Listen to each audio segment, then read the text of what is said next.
And I will, yeah, and I will address it at the very end to say, yeah, whatever then. Need help? Not with this, maybe with something else. We're gonna hold on to the MAS check. Or we want to, Hmm? we're gonna hold on to the MAS check. Yeah, until we inspect.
Meredith, any idea full-time resident percentage? About 35 to 40.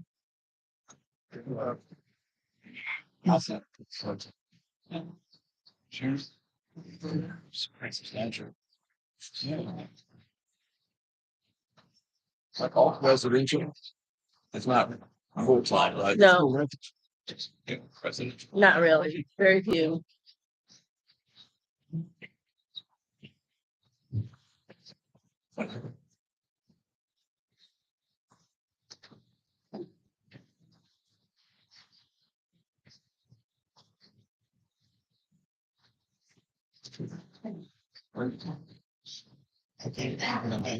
Lifestyle.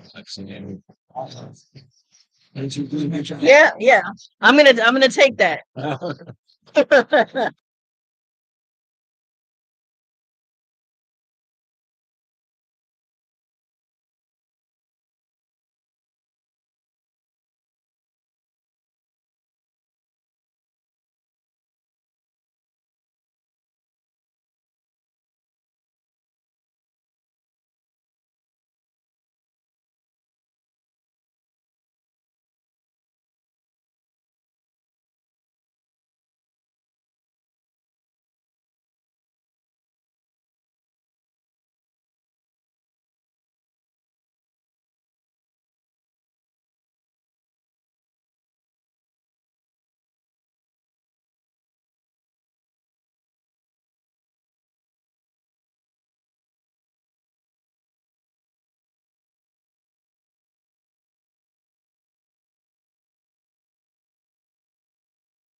Yes.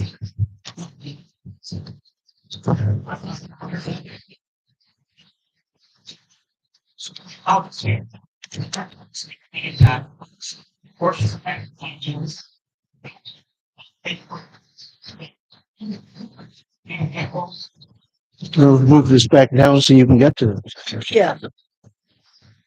If I can have your attention.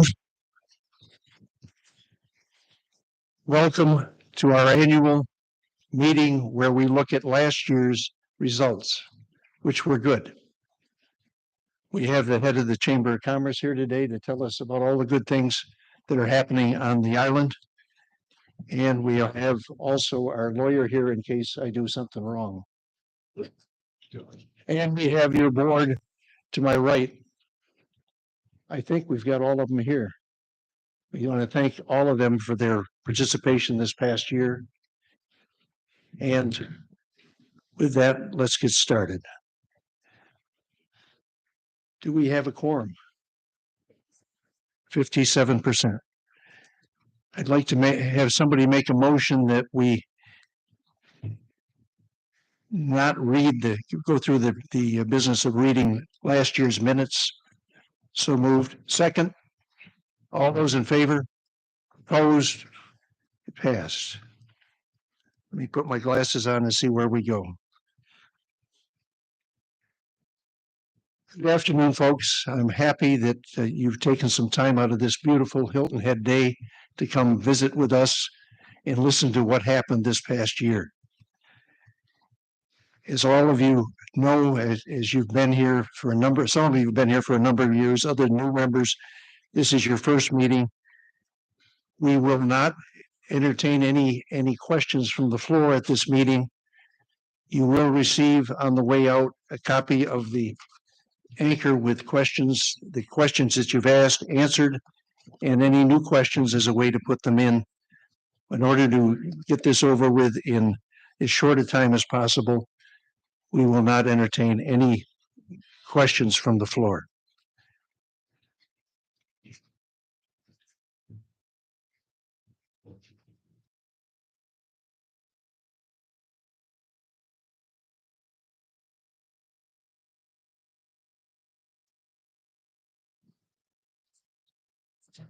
I can't even read my own writing.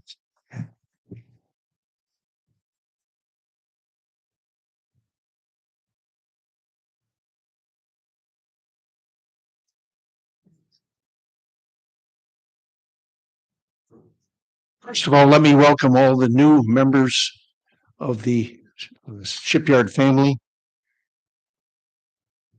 If this is your first meeting, I hope that you're enjoying your time on Hilton Head and in Shipyard. We're particularly happy that you chose us as your location of your second home, your first home, or possibly your investment property. I think you'll find Shipyard is a great location.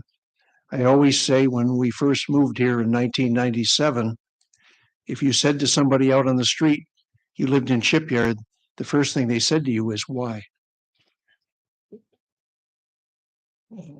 Thanks to Meredith and Sally Warren, that changed over a period of some 25 years.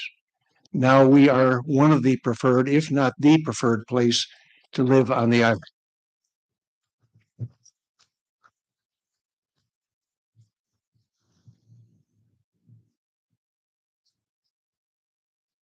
I see with my one eye whether I can get through this. Also, I'd like to welcome the people that I refer to as our legacy Shipyard members, those who are permanent residents here and have owned here for a long period of time. You know them because when they are out walking, they know the names of dogs. And if you see somebody in the middle of the street moving a turtle from one side to the other side, you'll know that's one of our legacy members. Also, we have our photographer here, Mary Alice, who takes the pictures of those people moving the turtles and also moving the deer. And we thank her for all of her efforts during the year. I'd also like to mention the members of the staff in the front office. It's sizably changed during this past year in that when you go in there, there's a smile on everybody's face and they do answer the questions fast, efficiently, and if they can't answer them right away, they get back to you. So Meredith, thank you very much for that.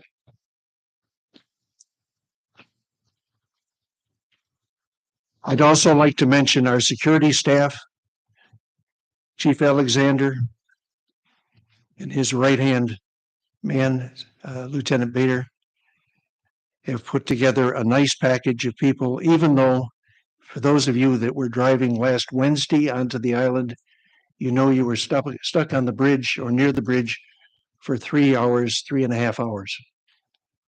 Sadly, that was only for survey work. Shortly, within the next year, they'll add a third lane to each one of those bridges. And we can look, we hope we've got some solutions to that. I was talking to Mr. Miles about that earlier. We'll do all that we can to shorten that, but we know it's going to be a problem. The good news is the bridges are going to be in better shape. The bad news is we're going to spend a long time getting onto the island. For Meredith, who drives up from Savannah every day and has for almost 20 years, she's used to it, but not to the long waits. So we hope that all of you, and the other issue that brings up for us, because basically all of our staff who work here drive in from someplace. So they're all, when you go out in the morning for a doctor's appointment and you see people stretched to Rose Hill, some of our people are in that line. And one of the problems that we have now after COVID is labor, finding people who are willing to drive onto the island on a regular basis and work for us with the wages that we pay. We are, I knock on wood, Chief, we're fully staffed at the present time. And we're doing everything we can to stay that way in the future, but it is a hassle. And we anticipate that we're going to make a few changes in our scheduling and make some changes in our pay scale to assure that we're able to keep people here. What's that mean budget wise? That's not my problem. That's Meredith's problem. And she's already working on it. Next year's budget is also already on her desk. I want to also recommend to all of you that you take a few minutes, if you haven't done so already, especially our legacy members, stop up to the office and meet all of our people that work there. And stop our patrol people and tell them we appreciate the work they're doing and the fact that they show up for work every day. Do you want to pick it up now or do you want me to go right to with that? We're going to go to finance, and I just talked to Stu. Stu told me to do what I did last year, and that is a very short version.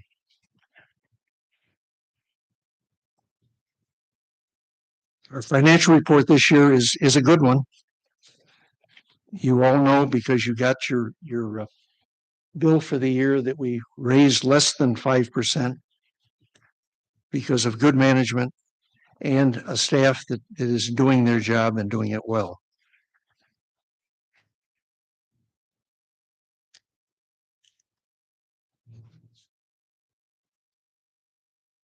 We're going to thank you all for helping us continue our goals. Remember now, we're talking about this past year. Excel in strategic planning. Continue to do resurfacing of roads, which is a continuing problem. Our price for blacktop and road work went up by 37% this year. That causes some budget problems. We're working on that. We're also looking at a way possibly to use some of the money that we get for property sales by enlarging the size by 12 inches on each side of the road and using some of that money to pay for resurfacing.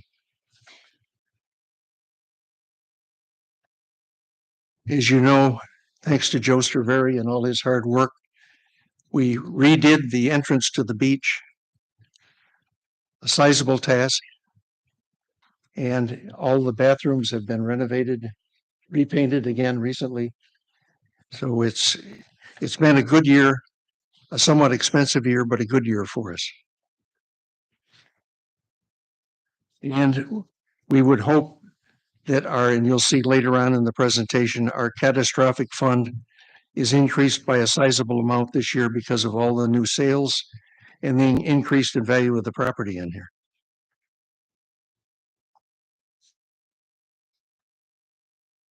Okay. Let me just quickly go across these with you. We did an audit this year. That's been done. We passed with flying colors. We created a positive momentum in terms of communications. You've seen this. Anne sends out maybe too many at times, but a lot of information for us to all to digest. We thank you for that, Anne. Continue improving the employee service and also find a way to stabilize our help situation. Kate is in charge of our recruiting. She normally has 5 or 6 people held in abeyance. She doesn't have any at the present time, which means the first person that leaves, you go on the desk.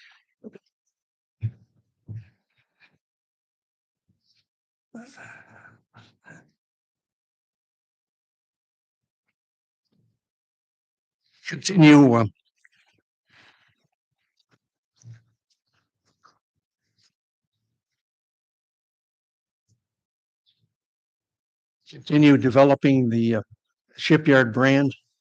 That's part of Ann's job also.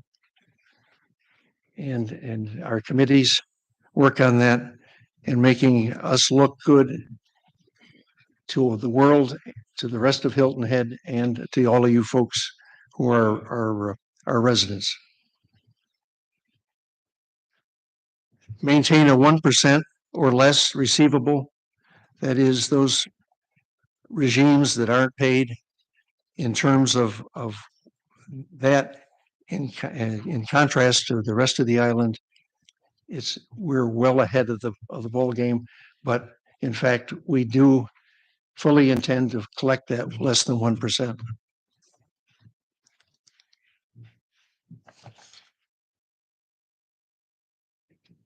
And move on to have the best year ever in 2023. Okay, our sources of operational revenue, voluntary assessments. That's people when we first were established back in the early 80s, late 70s, early 80s. Those people that were part of the original organization were grandfathered in for $50 a year. Yeah, I heard somebody say, "Ooh." It was a great deal at the time. It got us started. The folks did a wonderful job. But what we did about 8 years ago, we started to tell people when they sold, they had to agree to take that grandfather clause out of their agreement, and the new people that bought pay the same regime that the rest of us do. We're down to about 50 that are in the old style now. And we're working on, as we sell more property, we will get more and more people paying the 1,000+ a year. As you'll see, our landowner fees are roughly $2 million a year. Commercial pass and decal sales, almost $400,000 a year. Rental access, that basically is passes to come in for rental properties. Cell tower, that's the flag tower that you see at the circle, is the same amount that every year. Interest income, you can see, is minimal. The way life was going with interest these days, that may go up a little bit next year. Beach club rentals, COVID raised hell with that to a point, but that's at about almost $25,000. Beach locker rentals, we have is at last count 420 lockers. We can't have any more. There's no room, but that's $58,000. And the first one that drops off, there are 3 people in line to grab it.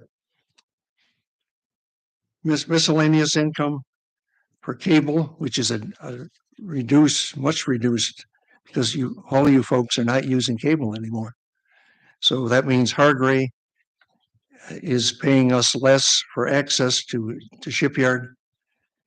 And enhancement income for our new sales, 1/2 of 1% of the sale price is $352,000 and some dollars. So it's a sizable amount. Property values went up. Carl, how much did they go up this year? 7-8%.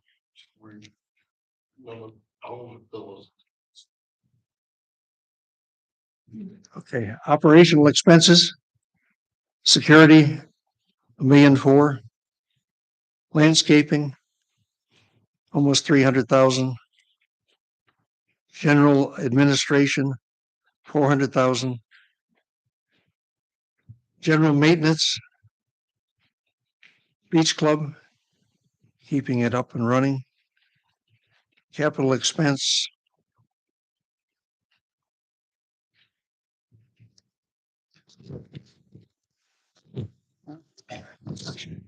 I shouldn't do that. Okay. I'm starting to feel like President Biden up here. Let me see. Catastrophic reserve expense.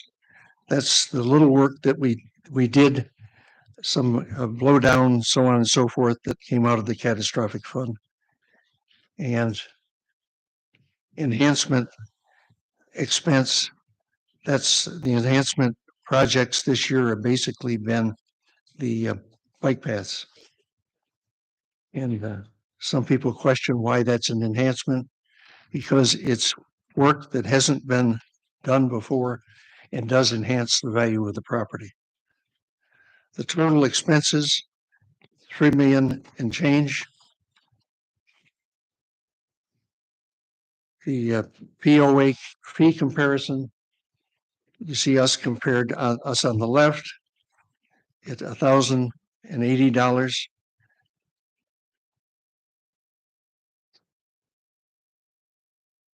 Yeah, I can't read it with this, but you see that we in fact are the low men on the totem pole, and I think we provide the best value of any of the POAs in here. Assessment enhancement and comparison. Basically, we have POA fees,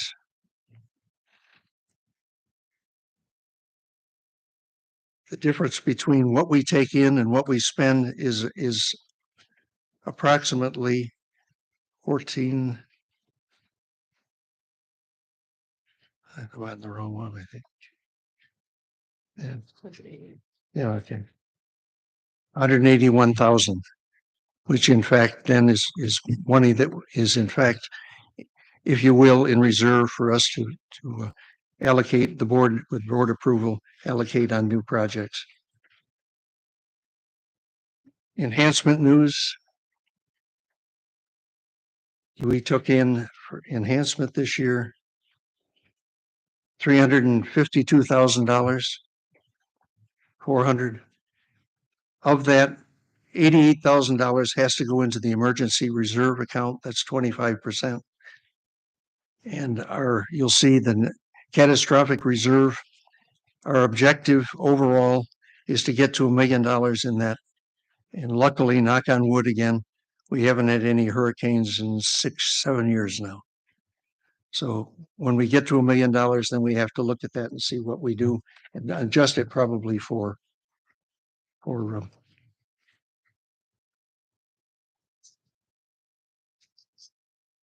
way life is at that point, not the cost of eggs. Enhancement total for 17 years, which is the length of time that we've actually had an enhancement adjustment, enhancement account, is $2,671,000. So it's been a sizable amount. Most of that money has gone, or 25% of that money has gone into the reserve for catastrophic events. The rest of that money is allocated for enhancement items, mostly at this point has been for the bike paths. And as I said, we're hoping another year. I'm hoping that we can take some of that by actually increasing the size of our roads and have that qualify as enhancement.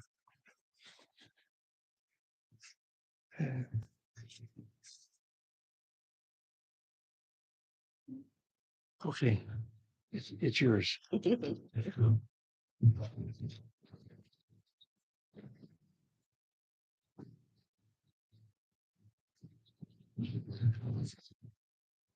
Thank you, Mr. Foley. Good afternoon and welcome once again to the annual meeting. I'm going to apologize up front that this pollen that is apparently from the devil has done something to my voice. So bear with me. I'm going to do the best I can considering that evil pollen. So what a year it's been. If I had to entitle the comments I'm about to share with you, it would simply be teamwork makes the dream work. I realize that seems a little cliche, but I promise it is quite fitting under the circumstances. So many of you were here with us last year this time, but for those of you who were not, I'll briefly explain the context. At the annual meeting last year, I was only about 3 to 4 months in the saddle in the GM position. So I explained my vision for the organization and detailed ways in which we were reorganizing the team and integrating some new positions.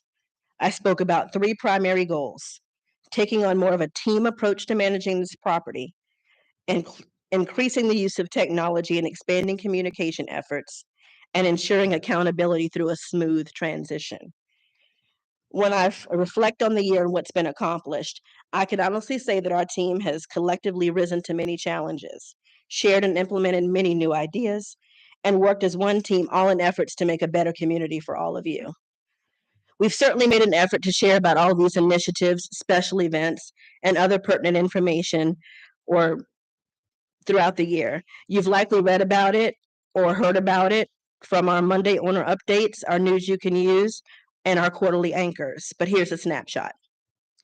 Throughout the first quarter, our admin team was busy settling into new roles and tweaking operations and communications efforts in the process. As far as grounds and facilities, the sand wall project at the beach access and necessary stormwater work was underway. Warranty work was also being done on the shower towers, and some minor satellite restroom work was also completed. And finally, we were prepping for the annual meeting, which was just about a year ago today. The second quarter, the management team and board, in conjunction with your security committee, worked closely together to explore access options at the gates. Plans were reviewed for a potential owner's gate and much more. The main obstacles to installing an owner gate at the time were funding and timing. Ultimately, it was decided that we would implement a trial program with the rental and timeshare management companies aimed at lessening the traffic at the gates during peak times. As it turned out, throughout the spring and early summer, traffic was much improved under the new program, and owner wait times at the gates were greatly reduced. During the second quarter, we also spent considerable time on revising SPOA's short-term rental access policy and learning more about the town's impending rental access ordinance. The majority of the third quarter was spent on planning for enhancement projects. Your board of directors considered many options, but ultimately decided to allocate funds for lagoon mapping, which is actually going on right now. So if you see people in boats and things in the lagoons, they're not doing anything crazy. They're mapping the lagoon so we can monitor the condition and come together to devise a plan for making the water flow better for everyone. Also, they funded a 3-year flower beautification project for the main roads in the community. They approved bike path widening in residential north and south, and they decided to update the old software and hardware at the POA workstations. That particular upgrade was necessary in efforts to prepare for an exciting new POA system upgrade. We're almost there. We hope to roll it out in the next few weeks, and we'll send you yet another e-blast about all of it.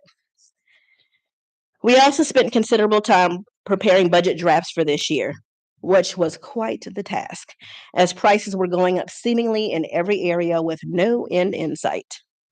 In August, a successful audit was completed, and throughout the rest of the fall, our team continued to monitor the revised access program and traffic at the gates and strategize on more ways to improve communications and attract and retain talent. And that has been a bear, attracting and retaining talent. And then we just held our breath and hoped for no more storm activity through the rest of the fall. And we got lucky. And just as I rounded out the end of my first year in the saddle, your board approved the operating budget for this year, and it was time to plan for the holidays. As many of you know, we changed up our Mingle and Jingle venue primarily due to budget constraints. And I want to be very clear. The Sonesta was and continues to be a great neighbor in this community.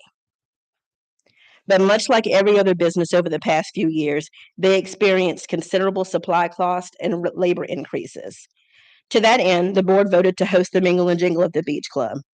As it turned out, it was a great party, and we want to thank all of you who attended for your patience in light of the changes.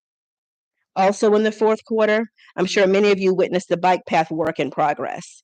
It was completed by late January, and what a wonderful improvement it turned out to be. We also welcomed many of you into the Welcome Center to validate your decals and hang tags via our newly streamlined process. Hopefully you all found it much easier and less time consuming. So now I'll go back to my initial statement. Teamwork really does make the dream work.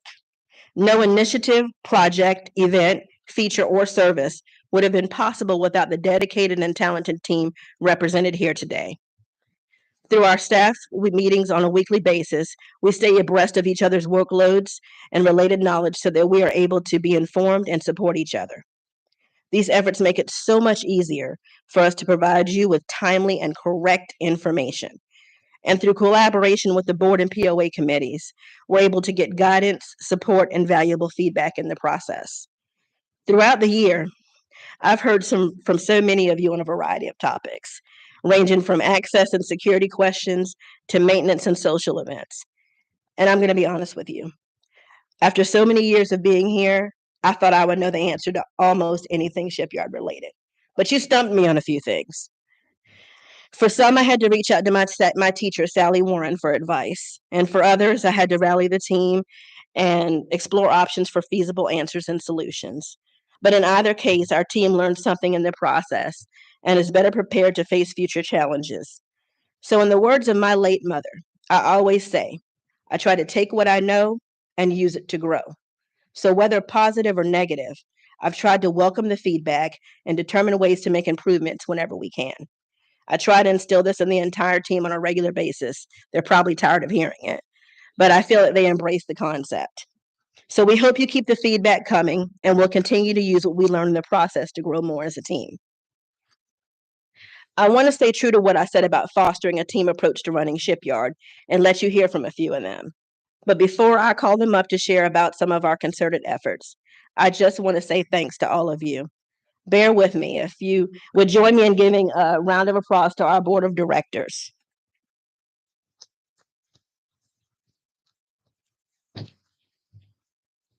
They work hard, and they're probably tired of hearing from all of us all of the time, countless emails. But thanks for supporting our team and your dedication to your fellow homeowners. Thanks to the POA committees for helping us facilitate change and formulate new ideas. And trust me, we have some unsung volunteers and POA committee members who truly work hard for all of you to make Shipyard a better place. We'll share more on that when we get to awards. But back to thanking people. Thanks to my team for being amenable to change and growing with me. And I would be remiss if I didn't also thank the commercial vendors who've done a great job last year at staying in constant contact with our team and working with us as we rolled out new practices and initiatives. And finally, thanks to all of you for your patience as we completed a year of transition. As I'm sure most of you know, change can always be tumultuous. And when it is, we have to face the challenges as best we can. We feel like we've been dedicated to ensuring smooth sailing throughout our period of change. We believe that we're accomplishing that every day. And we know we have far to go, but we hope that you trust that we're off to a good start. Thank you. Kate.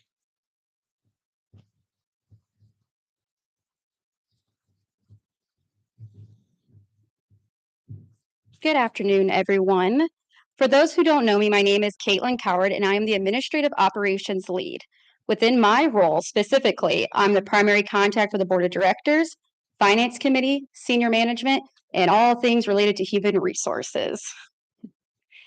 This past year, we experienced turnover within our security team due to economic-related items. Two of the main goals set for 2022 were to improve retention and talent level recruited. This past year, our Director of Security and Lieutenant implemented daily pieces of up-to-date training before weekday shifts. This allowed all security personnel to stay up to date on training in today's world and be prepared for any event that were to take place within a shipyard. Chief Alexander is proud to say both goals are being reached and we are ready for what this next year has in store for us. While in my role this past year, I have worked hard to ensure employee morale stays high, along with accountability being held. Speaking of accountability, last year, one of my goals was to update and monitorize the employee handbook, along with any standard operating procedures to coincide with the always evolving human resources world.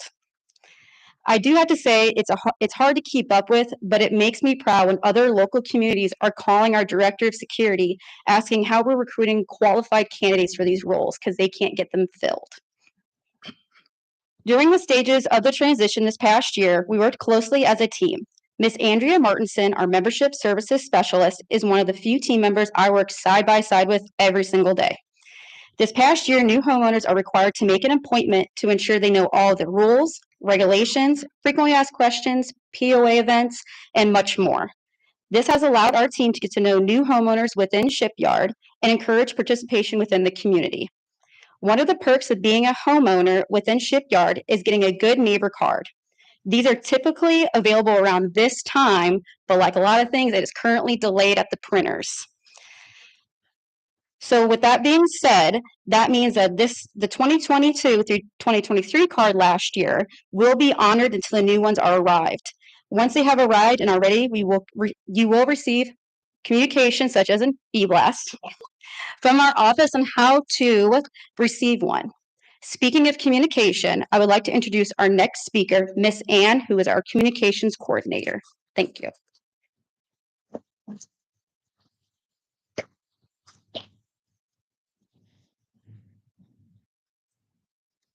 Good afternoon, everybody. My name is Ann Krupnicki, and I'm the communications coordinator.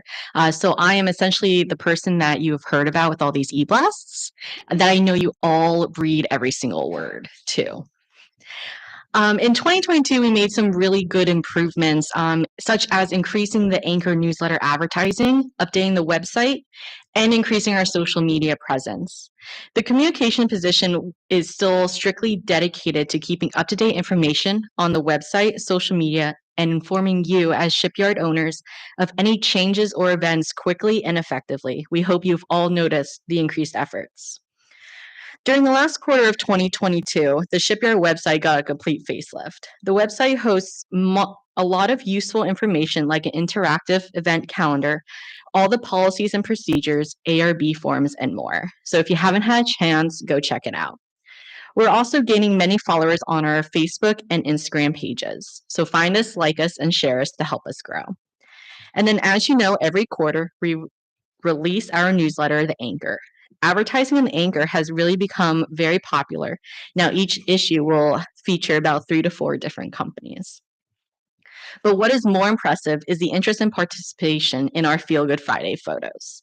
Since I started, I have not seen as much participation until very recently. Since it's so hard to choose different photos that are submitted, we try to use all of them, which means our photos are scheduled out into September already.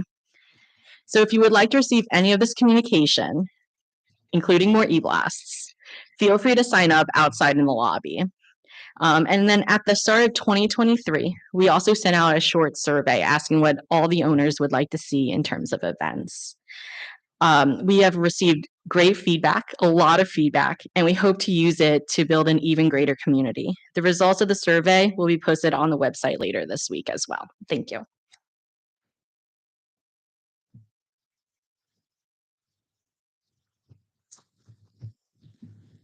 And now it is my pleasure to introduce our guest speaker. He may be a familiar face to some of you, but for those who are not familiar, we're going to hear from Bill Miles. He is the president and CEO of the Hilton Head Island Bluffton Chamber of Commerce. And what a big job he has. He received his BS in public affairs from Indiana University years ago. Prior to moving to Hilton Head, he was the director of membership for the Greater Raleigh Chamber of Commerce. And then now he's worked with the Hilton Head Bluffton Chamber of Commerce for over 34 years. And he's a member of the Chamber of Commerce Accreditation Board. He's a past tournament chair of the RBC Heritage Golf Tournament, and so many more. This man has a long resume. So without further ado, I'm going to ask Bill Miles to come forward and talk to you about what's going on at the chamber. Thank you. Well, good afternoon, everyone. It's great to see so many people here on a beautiful Hilton Head Island Bay, and we're fortunate to be able to say that once again. I was talking to a man on, I guess it was on Monday, and he is from Toronto, and we were talking a little bit about the pollen that Meredith had mentioned, and he said, I'll gladly take a little bit of the yellow pollen instead of shoveling snow. So I think I agree. I don't think I agree with that. I definitely agree with that. It's great not to be dealing with the snow. It's also nice to see Tom Reed's here. Tom was newly elected, lives here in Shipyard. It was the first time I met Tom. He told me that besides serving on Beaufort County Council, that he's been coming to Hilton Head Island for over 30 years, and that he is a proud resident of Shipyard. And so, Tom, nice to see you. And then also, Meredith mentioned the Sonesta Resort, and Adrian Ratter. Adrian, if you haven't met him yet, he's been here, I think, a little bit over 2 years, runs a great resort, great hotel. Came to the island with not only national experience, but international experience. And I would encourage you to get to know Adrian if you haven't yet. A couple other things, Meredith, if I'm right on seeing, has it been 26 years here? This lady deserves the applause, but let's give her a round of applause right now. 26 years just doesn't happen. And then I think we all should also salute her for her forward-thinking team and that she's introduced, and you've heard from some of them, but congratulations to all of you on the great job that you do for Shipyard. I'm going to talk to you about 3 things today, and I'm going to be brief. The first thing I'm going to talk about today is going to be just briefly on the Chamber of Commerce. We'll touch a little bit on the economy. Anytime you're talking about the economy, that also focuses on tourism, because we are a tourism-based economy here, not only on Hilton Head Island, but also in the state of South Carolina. And then lastly, I'll just briefly talk on a few of the developments that are going on, not only on Hilton Head Island, not only in Bluffton, but also in the surrounding area. As far as the Chamber goes, we're an organization that we're an organization of about 1,350 members, representing roughly 15,000 employees of local businesses. We're a 3-time winner of the National Chamber of the Year, which I think speaks volumes about this community. It's not about us; it's about we. And as a community, we've been fortunate enough to be able to win that 3 times. This past year, we were a finalist and a runner-up, and we were some pretty good company, being in against Dallas as well as Portland, Oregon. So I thought Hilton Head Island being able to battle there with the big players was pretty special. But you'll see a little bit later how we battle each and every day with big players all around the country and all around the world. We're also a 5-star accredited Chamber of Commerce. The U.S. Chamber of Commerce does the accreditation of that. 1.7% of chambers are 5-star accredited, and there's about 7,000 chambers of commerce across the country. And then Destination International is an accrediting body for destination marketing organizations. You might have heard them referred to as DMOs, and we're also proud to be accredited of that. And then one other last piece I'll leave you with is a lot of individuals think that the Chamber is funded by tax money, by resident tax money. The Chamber of Commerce is funded by membership investments. It's funded by private sector investment, as well as accommodations tax. So Mr. Ratter over here, so when somebody spends the night in his hotel, there's an accommodations tax that is collected on that. And based on state law, a percentage, all of that goes to the state, and then a percentage comes back to Hilton Head Island, and some of that comes back to the Chamber of Commerce to continue to try and fill the funnel, to put heads in beds and keep the cycle going. As we move forward, we'll see here that for tourism, it's a $2.8 billion economy. It's got its arms and tentacles every place. And I always like at this point to just ask, as it's a $2.8 billion economy, how many of you were visitors before you became residents here? That's what I usually see. It's about usually 90% when talking to people about how they were visitors before residents. And it's important to remember that those visitors also are paying for the amenities that we all like and enjoy, from the bike paths, bike trails, the parks, emergency services, and much more than that. So tourism, it's a great funder for our town. It's a great funder for our county, as well as a big funder for the state of South Carolina. You've probably heard and thought that, wow, we've had more people on Hilton Head Island than ever before in this past year. And that's as we'll see here, that's not actually correct. You'll see how our occupancy in 2020 was 48%.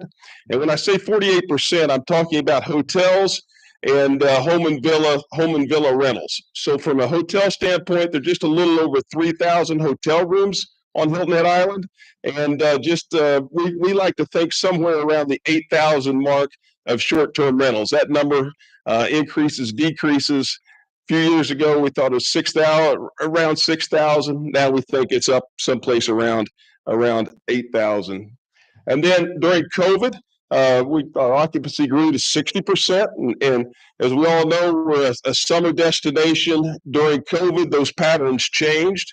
And we saw when children could be schooled remotely, adults could work remotely, that people were coming, staying 3 months, 6 months, some of those buying. Speaking of buying, it always just blows my mind that in talking to several realtors throughout the COVID year, how individuals had never been to Hilton Head Island. They'd never been here. They've heard of it, but had never been here. And we're buying homes without ever being on Hilton Head Island, without ever seeing the home, with a realtor walking them through on a cell phone, FaceTiming for them to see the home, and then going ahead and buying. That just blows my mind how that happens.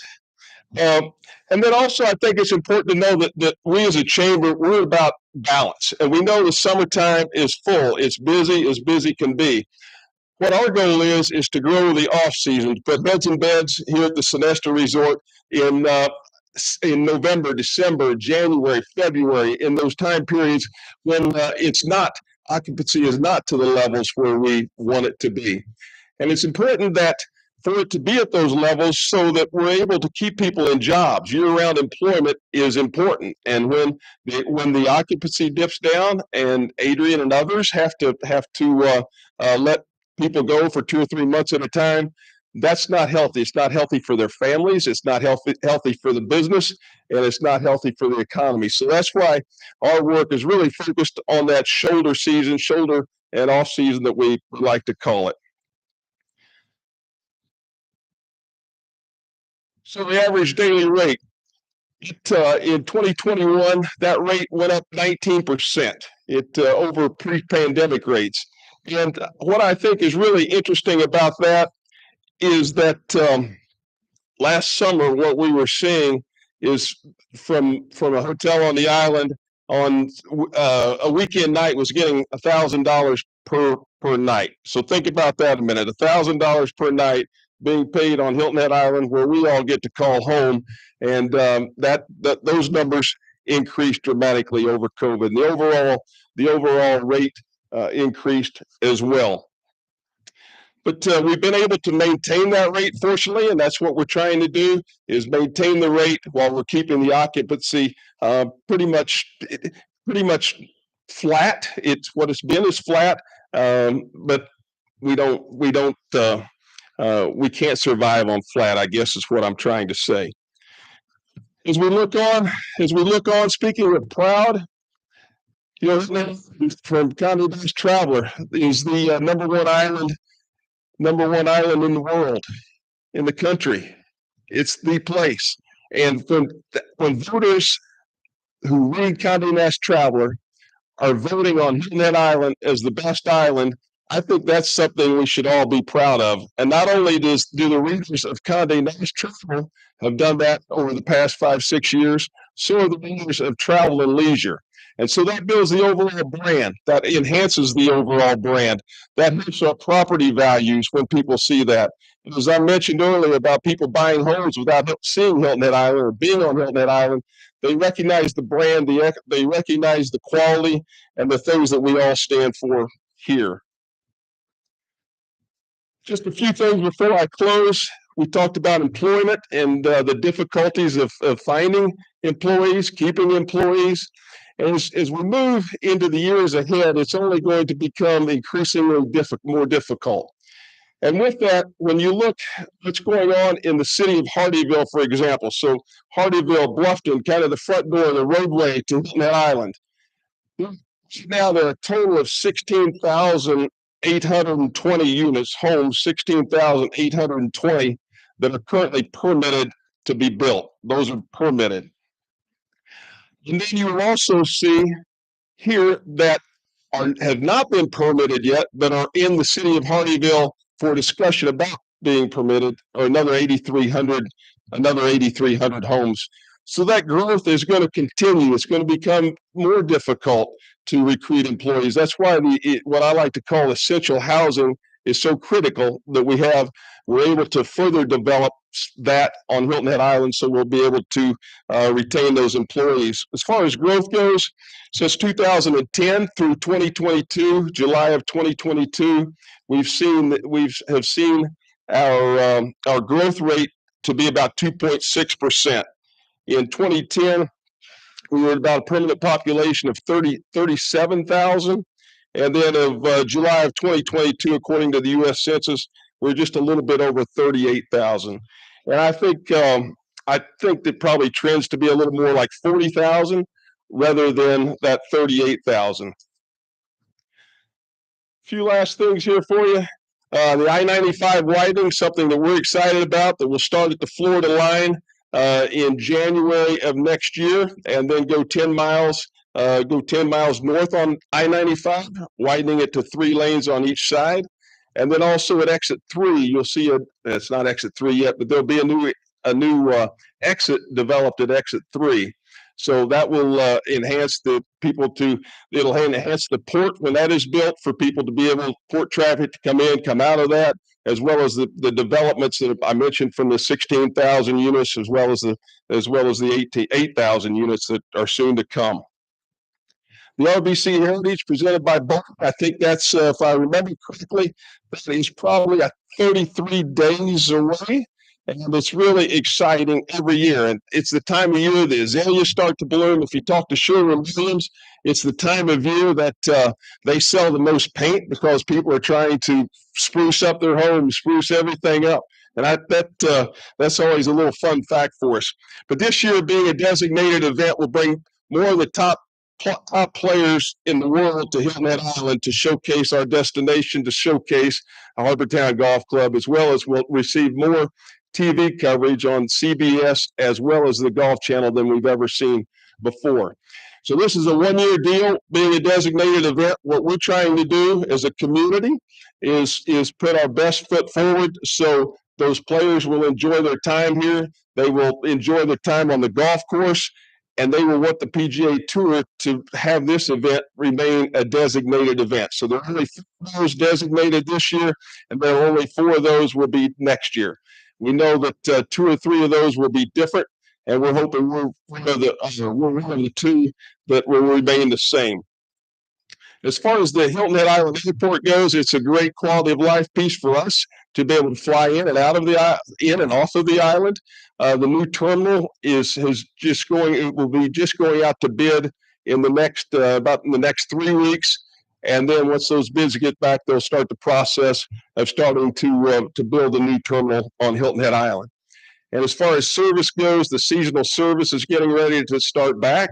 American Airlines has year-round service on the island as well. And then Delta and United Airlines, they also have seasonal service, and those will be the 2 carriers that are getting ready to start back. As far as airports go, the Savannah Hilton Head International Airport, certainly an airport that we all also use. Proud of the air service development that has taken place there. And there are currently about 60 flights. Yeah, 60 flights flying in and 60 flights flying out each day. So that air access is growing tremendously over about the last 5 to 8 years. One thing we want to see, and we're working on to try and get back before COVID, we had Air Canada serving the Savannah Hilton Head International Airport, and that's an area that we want to be able to bring back. We want to bring that service back to that airport so that we can have more international travel. If you're sitting around on a Friday and you're wondering what to do, if you want to scan this barcode here, we'll be glad to. You can sign up for a newsletter, One Country Loads, that goes out, and you'll be able to see all the events and things taking place on Hilton Head Island and the surrounding area. So I'd encourage you, if you would like to scan it and to sign up for that. It's a great pleasure to be here. Congratulations on the wonderful place where you live. I was proud to call Shipyard home. I've been a resident of the Greens as well as a resident of Evian throughout the years, and I've always enjoyed my time here. And it's a community that's very, very well run. So thank you to all of you, And I'll be around if you have any questions afterwards. Thanks.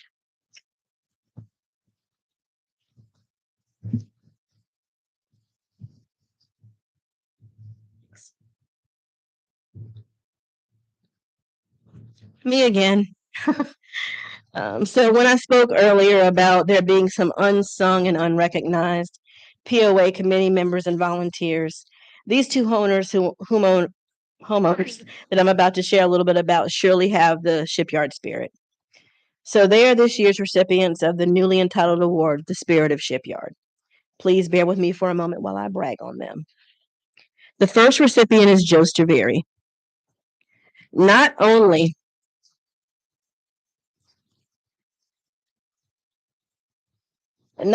is he the best chairman of the ARB that I can remember in all of my time at Shipyard, and that's been a long time, he's also an active board member and a great resource on a variety of topics. He puts in considerable hours looking over plans, checking for progress, for project compliance, processing applications, all in addition to attending ARB meetings.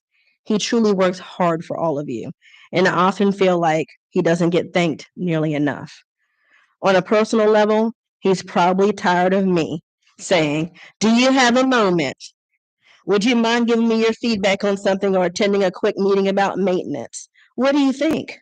So even when he is tired of us, he's always willing to listen and give us honest and frank feedback. So I want to say thanks to everything that he's done for our team. We really appreciate him. So without further ado, I'd like to ask Joe Straveri to come forward. Please join me in another round of applause as he makes his way over here.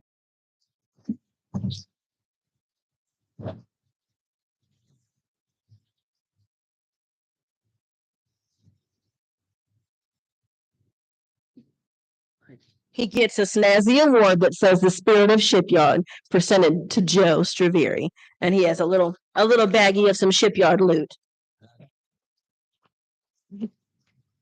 Yes. So here's to him for embodying the spirit of Shipyard. We're grateful when we hope you accept our token of appreciation. The next owner is Mary Alice Tartler.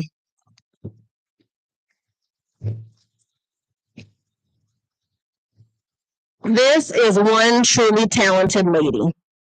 She attends many POA events to capture moments of your social lives, and she takes countless pictures of the flora and fauna throughout the property.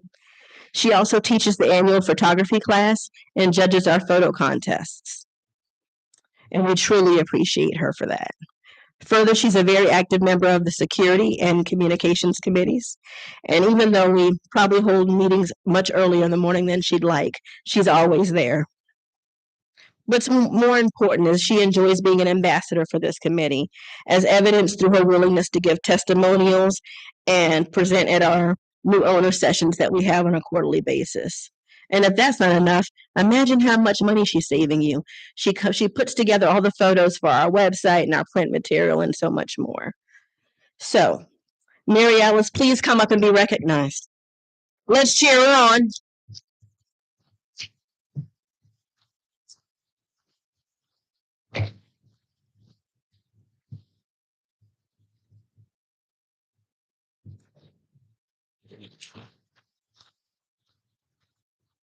She too is receiving a snazzy Spirit of Shipyard award and a little bag of shipyard loot. And someone take a picture because she always takes the pictures. You know, what are you gonna do? Thanks again for all that you do. And finally, it is time for the Presidential Award. I obviously consulted with the president, seeing as how it's hence the name, the Presidential Award, and he wholeheartedly agreed on this decision. Earlier, I mentioned how I wouldn't be able to have survived the last year without my team, and I really meant it. I'm going to be completely honest with you, and that at times it has been arduous, but I'm always up for a challenge, and I'm lucky to be part of a team that works hard no matter what. So I'm going to ask all the team members who are here today to please stand. That means all of you and you.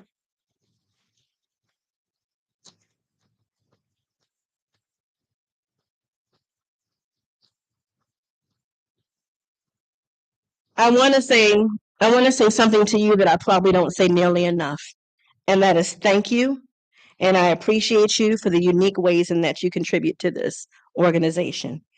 Thank you for putting up with me, working hard for the owners in this community, dealing with the traffic on 278 every day, and being open-minded and adaptive to change.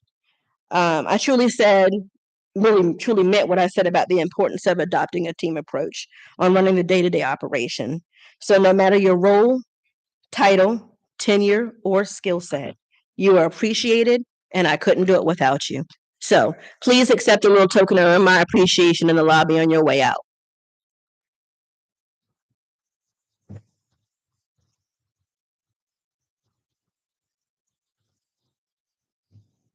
And now we're going to have a video of wonderful photos by yours truly, Mary Alice Tartler. Oh, Kate has something quick to say before that.